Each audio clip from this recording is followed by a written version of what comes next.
విశాఖలోని Vishwanath sports club water world లో 7 ఏళ్ల బాలుడు మృతి చెందాడు. విషయం తెలుసుకున్న బీజేపీ ఎమ్మెల్యే విష్ణుకుమార్ రాజ్ ఘటనా స్థలాన్ని పరిశీలించారు. విశ్వనాథ్ స్పోర్ట్స్ యాజమాన్యం నిర్లక్ష్యం కారణంగానే బాలుడు రిషి మృతి చెందారని అన్నారు. తక్షణమే విశ్వనాథ్ స్పోర్ట్స్ క్లబ్ తో విశాఖ పోర్ట్ స్టేడియం చేసుకున్న లీజ్ ఒప్పందాన్ని రద్దు చేయాలని డిమాండ్ చేశారు. బాలుడు మృతికి కారకులైన వారిపై కఠిన చర్యలు తీసుకోవాలంటున్న బీజేపీ ఎమ్మెల్యే విష్ణుకుమార్ రాజ్ తో మా ప్రతినిధి Ramakrishna face to face. YCP మాజీ నేత కాశీ విశ్వనాథన్కి సంబంధించిన ఇక్కడ విశ్వనాథ్ స్పోర్ట్స్ క్లబ్ ఉంది.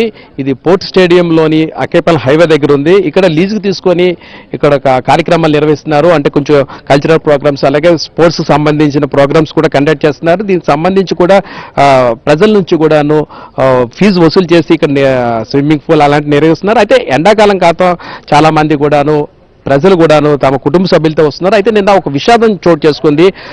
7 ఏళ్ల రిషి అనే చిన్న బాలుడు చనిపోయాడు. చాలా విషాదమైన ఘటన. ఇటువంటి ఘటనలు జరగకుండా ఉండేందుకు కఠిన చర్యలు తీసుకోవాలని ప్రజల నుంచి స్థానిక ప్రజాప్రతినిధుల నుంచి డిమాండ్ వినిపిస్తుంది. ఇదే అంశంపై మనతో మాట్లాడడానికి ఉత్తర నియోజకవర్గం ఎమ్మెల్యే విష్ణుకుమార్ రాజు గారు ఉన్నారు. మరింత సమాచారం తెలుసుకుంది. సార్, నిన్న ఘటన చాలా బాధ అనిపిస్తుంది. చిన్న పిల్లడు సార్ చనిపోయాడు. మీరు ఏమనుకుంటున్నారు? చాలా బాధాకరమైన సంఘటన ఇది. ఇక్కడ ఉన్న బోర్డులో చూస్తే మీరు సాయంత్రం 5 గంటలతోటి ఇక్కడ లోపలికి వచ్చేదానికి లేదు. బోర్డులో క్లియర్గా రాసి ఉంది. కానీ 6 గంటలకి ఆ 3 పిల్లలు, 2 తల్లులు అంటే పిల్లవాళ్ళ తల్లులు ఇక్కడికి రావటం జరిగింది. తల్లులు కూడా వస్తామని అంటే మీరు కూడా 800 రూపాయలు కట్టాలి ఒక్కొక్కరికి. అంటే మేము ఇక్కడ ఏమి దీంట్లో దిగం కదా అన్న, మీరు లోపలికి రావాలంటే 800 రూపాయలు ఫీజు అని చెప్పిన వలన ఇద్దరు కూడా అంటే సామాన్యమైన జీవితం గడుపుతున్న వాళ్ళు ఇద్దరు కూడా 1600 రూపాయలు అయిపోతాయనే ఉద్దేశంతో వారు బయట ఉండి మా పిల్లల్ని సేఫ్టీగా మీరు వెనక్కి తీసుకువస్తారనే భావనతోటి వాళ్ళని పంపిస్తే ఇక్కడికి 7 గంటలకి పిల్లవాడు ప్రాణం పోయింది. 2 వీలర్ మీద తీసుకుని వెళ్ళి ఎన్ఆర్ఐ క్వీన్స్ ఎన్ఆర్ఐ హాస్పిటల్కి, అంటే ప్రస్తుతం ఇప్పుడు కిమ్స్ హాస్పిటల్కి తీసుకుని వెళ్తే వాళ్ళు అక్కడ ఆల్రెడీ బ్రాడ్ డెడ్ అని చెప్పి వాళ్ళు చెప్పడం. అట్లాగే తీసుకుని వెళ్ళేటప్పుడు కూడా ఇక్కడ తల్లులు ఎవరైతే ఉన్నారో వాళ్ళకి కూడా చెప్పలేదు. వాళ్ళు పిల్లవాడు వెళ్ళిపోతున్నాడు తీసుకుని వెళ్తున్నారని చెప్పి కంగారు పడి వాళ్ళు కూడా వెనకాల ఫాలో అయిన తర్వాత అప్పుడు తెలిసింది పిల్లవాడు చనిపోయినట్టు.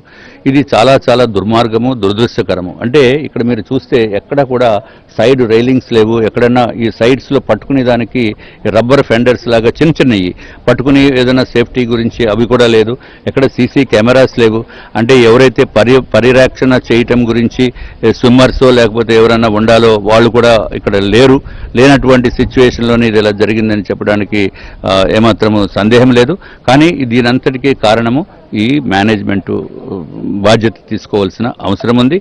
సార్, అది ఆ రూల్ ప్రకారం అంటే పిల్లలు ఎవరైనా లోపలికి స్విమ్మింగ్ పూల్లోకి వస్తే తల్లిదండ్రులు అలౌ చేసినట్లయితే ఈ ప్రమాదం జరిగి ఉండేది కాదు కదా. డెఫినెట్గా తల్లిదండ్రులు ఉంటే పిల్లోడు మీదే తల్లిదండ్రులు ఫోకస్ ఉంటుంది. కబుక్కుని పిల్లోడు ఏదైనా వేరే కనపట్టలేదు లేకపోతే ములిగేయడం అని చెప్పి డౌట్ ఉంటే వెంటనే పక్క వాళ్ళని అలర్ట్ చేసేదానికి ఉంటుంది. అంటే వీళ్ళెవరూ పక్కన సహాయకులు లేని మొలాని వాళ్ళు తల్లిదండ్రులను కూడా తీసుకుని వస్తే ఈ సహాయకులు ఎవడు లేడు లేకపోతే స్విమ్మర్స్ ఎవరు లేదు అని చెప్పి బయటికి వస్తుందనే ఉద్దేశంతో ఈ తల్లిదండ్రులు లోపలికి అలౌ చేయలేదని నేను చెప్తాను.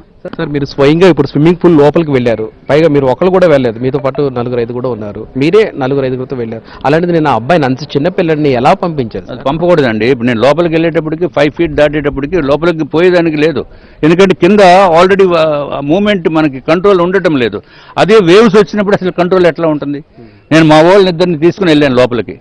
అంటే ఊరికే అసలు ఎట్లా ఉంటుందో వాళ్ళు దిగారు, సరే నేను కూడా చూద్దామని. కానీ 5 ఫీట్ దాటిన తర్వాత అక్కడ వేవ్స్ కింద అంటే ఏమీ లేనప్పుడు వేవ్స్ ఆర్టిఫిషియల్గా వేవ్స్ జనరేట్ అవ్వనప్పటికీ కూడా అక్కడ నడిచేదానికి పూర్తిగా వెళ్ళేదానికి ప్రాబ్లం ఉంది. సో అటువంటిది చిన్నపిల్లోని 3 అడుగులు ఎత్తు ఉన్నవాడిని వాటి ఎట్లా దించుతారు? అసలు రిడిక్యులస్. ఈ చనిపోవడానికి కారణం మేనేజ్మెంట్ అని చెప్పడానికి ఏమాత్రం సందేహం లేదు. ఇక్కడ విశ్వనాథ్ స్పోర్ట్స్ క్లబ్లోని సంబంధించిన స్విమ్మింగ్ పూల్లోని నిన్న జరిగిన ఘటనపై స్థానిక ఎమ్మెల్యే విష్ణుకుమార్ రాజు తీవ్ర ఆవేదన వ్యక్తం చేశారు. ఇది బాధాకరమైన సంఘటన అని, భవిష్యత్తులో ఇటువంటి ఘటనలు పునరావృతం కాకుండా అందరూ కూడా సహకరించాలి, అన్ని చర్యలు తీసుకోవాలని కూడా అంటున్నారు. వీడియో జర్నలిస్ట్ సంతోష్తో రామకృష్ణ, ఏబిఎన్ ఆంధ్రజ్యోతి.